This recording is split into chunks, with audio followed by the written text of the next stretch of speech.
پیغمبر علیه الصلاة والسلام فرمایي چې څوک د یو بوډا مسلمان د بوډاپې د وجې نه د بوډاوالي په عمر کې اکرام وکړي، احسان ورسره وکړي، رحم پرې وکړي، دله به الله زندګي ورکړي، دی به دغه عمر ته ورسي.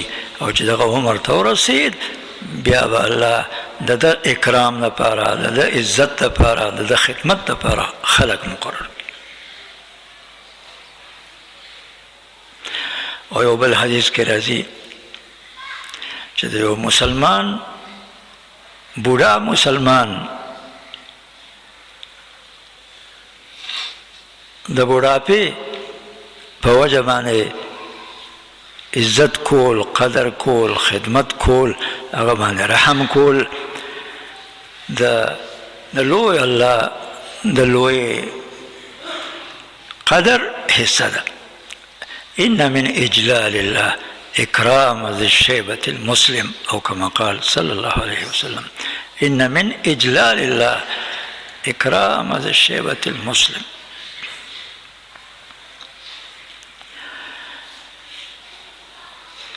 بہرحال یحییٰ ابن اقسم د امام بخاری او د امام ترمذی استادانو کې دی. بوډا شو، بیا وفات شو. وفات نه پس د خپل علاقې بعضې نیکانو خلکو په خوب کې وکته، تپوس ترې وشو چې څه معامله در سره وشو. نو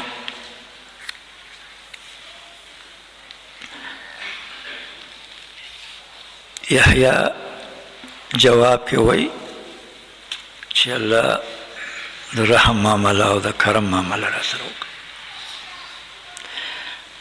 دا قصه خو به کېږي مستقبل کې که نه، قیامت کې به کېږي، حساب خو به قیامت کې کېږي.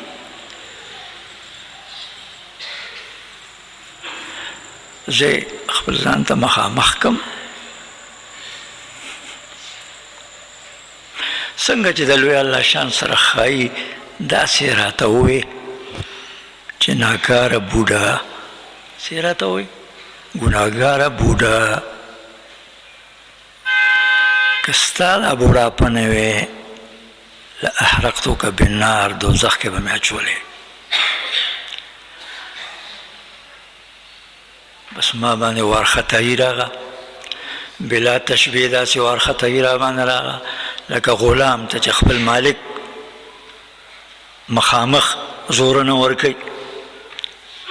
بېهوشه شوم، بیا هوش کې راغم، بیا ودرېدم، بیا راته داسې ووایي ناکاره بوډا، که ستا دا بوډاپه نه وی که نه دوزخ کې به مې اچولې. بیا بېهوشه شوم، بیا هوش کې راغم، بیا راته داسې ووایي، بیا راله الله توفیق راکه ما ووایي. الله مخکې څوک خبره نشي کولی، که کولی شي نشي کولی، څو پورې چې الله توفیق یې راکړي چې ته راته داسې ووایې. ما ورته ووایې مولا کریم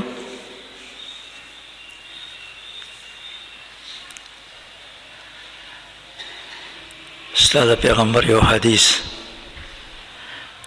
چې هغه حدیث ستا پیغمبر ستا په حکم امت ته ویلی دی، ما ته را رسېدلی دی. او یحییٰ ابن اقسم د ملګري ته په خوب کې وایي چې داسې مې ووایي، سند مې ورته ذکر کړ. حدثني عبد الرزاق بن همام قال حدثنا معمر بن راشد عن ابن شهاب الزهري عن انس بن مالك عن نبيك عن جبرائيل عنك يا عظيم انك قلت.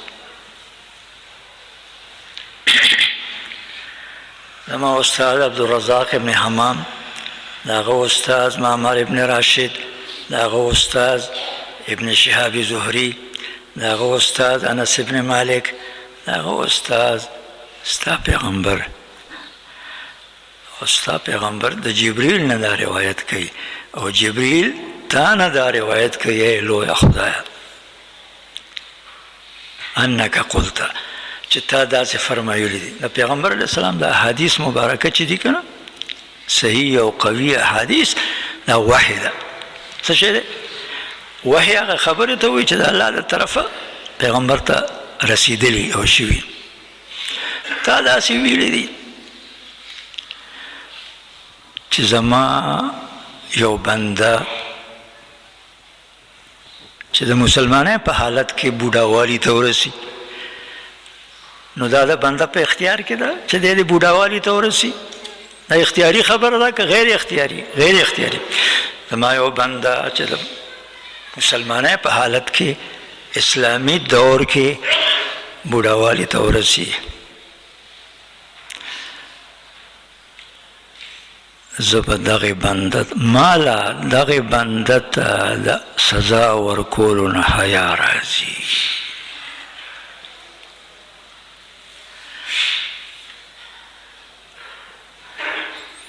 مولا کریم دا خبره ستا د پیغمبر ما ته رسېدلې ده او امید مې دی. رحمان رحیم الله د طرفه جواب راځي، عبدالرزاق ستا استاد رښتیا ویلی دي، د عبدالرزاق استاد معمر رښتیا ویلی دي، د معمر استاد ابن شهاب زهري رښتیا ویلی دي، او د ابن شهاب زهري استاد انس ابن مالک رښتیا ویلی دي، او د انس ابن مالک استاد زما پیغمبر محمد رسول الله رښتیا ویلی دي، او جبریل رښتیا ویلی دي، او ما داسې ویلی دي. ما او بیا فرشتو ته حکم وشو فانطلقوا به الی الجنه، ځئ دا بوډا جنت ته بوځئ. د مغفرت سرمایه، د مرحمت سرمایه نصیب شوه. ٹھیک شوه؟ د څه په وجه خبره مې دا کوم چې داسې اسانه مسله ده، الله دې موږ ته اسانه کړي. د څه په وجه ده مغفرت وشو؟ د څه په وجه ارحم الراحمین الله، خیر الراحمین الله په دې بنده باندې رحم وکړو؟ د هغې بوډاپې په وجه چې د دې بنده په اختیار کې هم نه وه. راځئ چې هر نیکۍ طرف ته، هر نیکې خبرې طرف ته منډه ووو، ور وړاندې شو. لکه څنګه چې بل ځای کې الله مونږ ته وایي وسابقوا الی مغفرة من ربکم وجنة ارضها السماوات والارض. یو بل نه مخکې شئ، یو بل نه مخکې شئ، هغه مغفرت طرف ته چې ستاسو د رب د طرفه دی، او هغه جنت طرف ته چې د هغې چوړهیي د اسمانونو د ځمکې برابر. الله دې ځوانان هم دوکې نه بچ کړي او بوډاګان هم الله د دوکې نه بچ کړي. د انسان د زندګۍ درې مرحلې دي. یو مرحله د بچپن ده، دویمه مرحله د ځوانۍ ده، او درېیمه مرحله د بوډاپې ده. ټیک شو؟ هسې نه چې دا مسله مو واورېده او د الله د لوی رحم او د لوی کرم باره کې دوکه کې پرېنځو چې زموږ الله غفور رحیم دی، او زه خو سپین ګیری یم، زه خو څه یم. حضرت عمر فاروق چې دوکې نه بچ شو، ورسره دا بله خبره هم نته کوم. حضرت عمر فاروق رضی الله تعالی عنه فرمایي چې یو ځل د جناب رسول الله صلی الله علیه وسلم خوا ته لاړم، پیغمبر علیه السلام ځان له ناست دی، زه ورغم، سلام مې وکړ، او چې د پیغمبر علیه السلام حالت مې وکته نو هغه جاړي. څه کوي؟ جاړي. بس زه کېناستم او تپوس مې وکړو چې الله پیغمبره د ژړا وجه څه ده، ولې جاړې؟ نو راته وفرمایل چې جبریل راغو، راته وویل چې الله سبحانه وتعالی فرمایي چې زما کوم بنده د مسلمانۍ په حالت کې بوډاپې ته ورسي ما له حیا راځي چې زه دغه بنده له سزا ورکم. ٹھیک شو؟ نو ما له جړه په دې راځي چې دغه بوډا له حیا پکار ده چې د الله د نافرمانۍ نه ځان وساتي.